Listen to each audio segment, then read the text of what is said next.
पढ़ते हैं उंगलियों के बारे में। पिछले वीडियो में हमने उंगलियां लंबी हों छोटी हों तो कैसा प्रभाव होगा वो हमने पढ़ा था।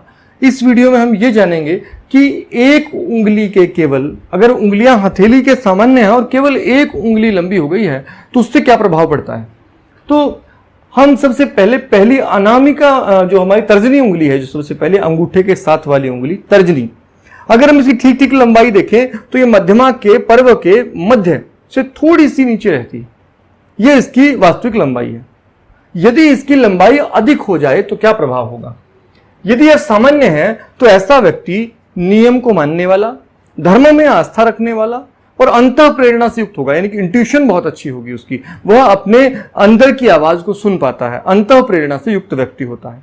किंतु यदि बहुत लंबी हो जाए, यह उंगली जितनी बढ़ेगी उतने घमंड अहंकार की वृद्धि होगी। लेकिन यदि यह बहुत लंबी हो जाए तो ऐसे व्यक्ति का अहं इतना हावी हो जाएगा कि वह शासन, सब पर शासन की इच्छा रखेगा और तानाशाही हो जाएगा। अगर आप नेपोलियन की उंगली को देखें तो नेपोलियन की उंगली असल में बहुत लंबी थी, तर्जनी उंगली। ये जो पहली उंगली है ये बहुत लंबी थी। तर्जनी उंगली बहुत लंबी होने का मतलब है शासन की इच्छा, और ऐसे व्यक्ति की शासन की इच्छा इस हद तक होती है कि वह तानाशाह हो जाता है, कारण वह किसी की कोई बात नहीं सुनता, उसे स्वयं ही के निर्णय सही लगते हैं। दूसरा, यदि ये बहुत लंबी हो जाए तो, अगर बहुत छोटी हो तो, यदि बहुत छोटी हो, अब क्योंकि ये अहम स्वाभिमान की उंगली है तो छोटे हो जाना स्वाभिमान की कमी पैदा करता है। तो ऐसा व्यक्ति जिम्मेवारियों से भागता है, अपने आप को कोई ऊपर जिम्मेवारी नहीं लेता है, और एक समस्या और रहती है कि क्योंकि छोटी है उंगली स्वाभिमान का प्रतीक है तो वह स्वाभिमान भी कम होता है उसमें। ऐसा व्यक्ति डरता है अपने ऊपर जिम्मेवारी आने से, भागता है जिम्मेवारी से। अगला है यदि मुड़ी तुड़ी उंगलियां हो, यदि यह उंगली बहुत टेढ़ी हो, इधर से मुड़ गई उधर से मुड़ गई, इस तरह से बहुत मोड़ हो, इसमें कुछ मुड़ी तुड़ी सी उंगली हो तो सम्मान की कमी रहती है। ऐसे व्यक्ति को सम्मान कम मिलता है, दूसरे उसका आदर कम करते हैं और धर्म में उसकी आस्था अनास्था के बीच वह झूलता रहता है। अब बात करते हैं मध्यमा उंगली। मध्यमा जो कि बीच वाली लंबी उंगली हमारी रहती है, मध्यमा उंगली। यदि मध्यमा उंगली सामान्य हो तो व्यक्ति विवेकी होता है और धन की दृष्टि से भी इसका लंबा होना अच्छा है। सामान्यतः यह हाथों में लंबी दिखाई देती है, लेकिन यदि बहुत लंबी हो, यानी कि बाकी उंगलियों की तुलना में अगर हम हाथ से तुलना करें, ये उंगली एकदम विशेष रूप से आगे निकल जाए, बहुत लंबी हो जाए, तब क्या होगा, तो विकृत बुद्धि हो जाएगी।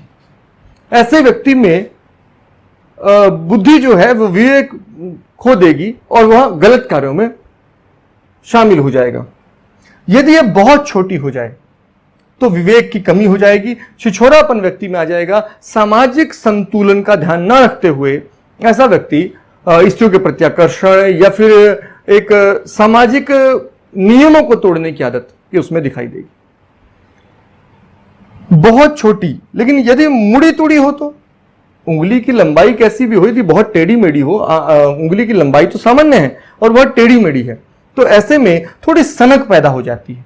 यदि बहुत ज्यादा तुड़ी मुड़ी हो और हाथ के अन्य विकृति भी हो, हाथ छोटा हो और भारी भी हो, तो ऐसा व्यक्ति हत्यारा हो सकता है। और अन्यथा तुड़ी मुड़ी उंगली, शनि जो है वात का कारक है, अगर यह उंगली मध्यमा तुड़ी मुड़ी हो तो वात रोग अधिक हो जाते हैं। ऐसे व्यक्ति को गठिया होने की संभावना भी अधिक होती है। अब बात करते हैं अनामिका उंगली। अनामिका जिसे सूर्य की उंगली हमने कहा था, सूर्य जहां सम्मान का प्रतीक है, वही सूर्य कला और सौंदर्य का प्रतीक भी है। तो यदि अनामिका उंगली सामान्य हो तो कला बोध बहुत अच्छा रहता है, व्यक्ति को सम्मान अच्छा मिलता है, लेकिन साथ ही साथ उसका कला बोध बहुत अच्छा होता है, कला की समझ बहुत अच्छी होती है, सौंदर्य की समझ बहुत अच्छी होती है, सौंदर्य प्रेमी होता है ऐसा व्यक्ति। यदि बहुत लंबी हो जाए तो जुआ सट्टा आदि से प्रेम हो जाता है, तो गलत मार्ग से धन कमाने की इच्छा हो जाती है और जुआ सट्टे आदि से प्रेम हो जाता है। ऐसा व्यक्ति कला की समझ फिर भी रखता है, एक अच्छा श्रोता होता है। अगर बहुत छोटी हो जाए तो कला से प्रेम नहीं होता।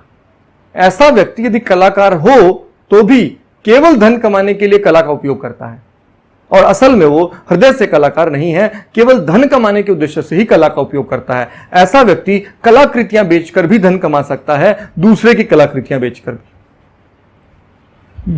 मुड़ी तुड़ी अगर ये अनामिका है, टेढ़ी मेढ़ी हो गई है, सामान्य स्थिति में है लेकिन टेढ़ी मेढ़ी हो गई है, तो कला की झूठी धारणा से व्यक्ति ने बना ली है।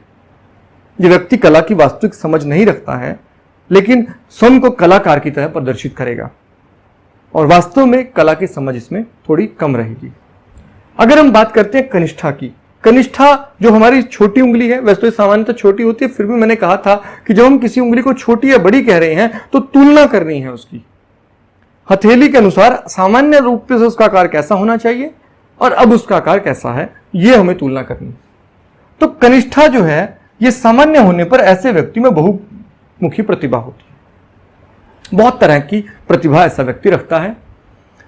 उसकी विज्ञान में रुचि होती है, उसकी व्यापार की समझ अच्छी होती है और वो अच्छी शोध कार्यों में अच्छा रहता है। लेकिन यदि ये बहुत लंबी हो जाए, केवल यही एक उंगली ऐसी है जिसके कितने भी लंबे होने पर दोष नहीं होगा।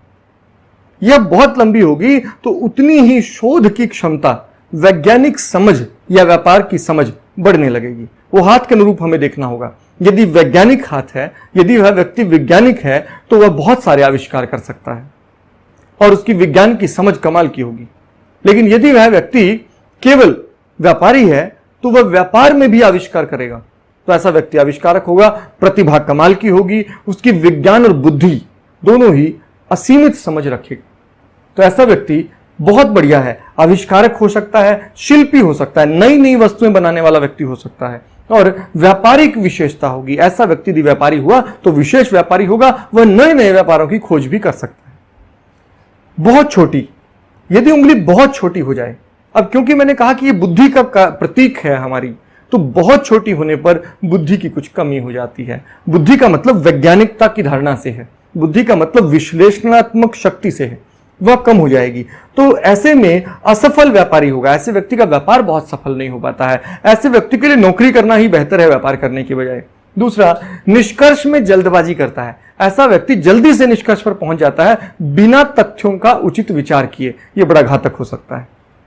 इसके बाद यदि यह मुड़ी तुड़ी है, टेढ़ी मेढ़ी है, तो निश्चित रूप से ऐसी उंगली का टेढ़े मेढ़े होना अच्छा नहीं है। इससे व्यक्ति ईमानदारी खो देता है। हालांकि उसमें बाकी प्रतिभाएं बची रह सकती हैं, किंतु ईमानदार नहीं होगा। तो हमने इन उंगलियों के बारे में विशेष रूप से पढ़ा। इनकी तुलना करते हुए आपको यह ध्यान देना है कि यहां से मैंने आपको ये लंबाई बताई, ये इनकी उचित लंबाई है। तर्जनी जो है वो तर्जनी को पहुंचना चाहिए मध्यमा के मध्य से थोड़ा नीचे। हालांकि मध्यमा पहले सामान्य स्तर की होनी चाहिए, तो ये जब यहां पहुंचेगी मध्य से थोड़ा नीचे की ओर रहती है, तो ये इसकी सामान्य स्थिति है। दूसरा, अगर अनामिका को देखें तो अनामिका मध्यमा से, ये मध्यमा है बीच वाली, तो अनामिका थोड़ा सा मध्य स्थान के बिल्कुल मध्य को छू लेती है लगभग। ठीक है, तो ये इसकी असली स्थिति है। और कनिष्ठा जो है इसकी सामान्य स्थिति, जो ये पोर होता है इसकी लाइन से जरा सा ऊपर रहती है। अगर ये इसकी लाइन से जरा सा ऊपर रहे, कनिष्ठा अनामिका की पहले पर्व की दूसरे पर्व के बीच की संधि की लाइन से थोड़ा सा ऊपर रहे, तो ये इसकी सही स्थिति है। इससे अधिक लंबे होने पर ये लंबी हो जाएगी और इस पर्व से नीचे रहने पर ये छोटी मानी जाएगी। तो ये हमने उंगलियों के बारे में अलग अलग से पढ़ा। उंगलियों के बारे में हमारे भारतीय ग्रंथ क्या विशेष बात कहते हैं, ये मैं आपको अगली वीडियो में बताऊंगा।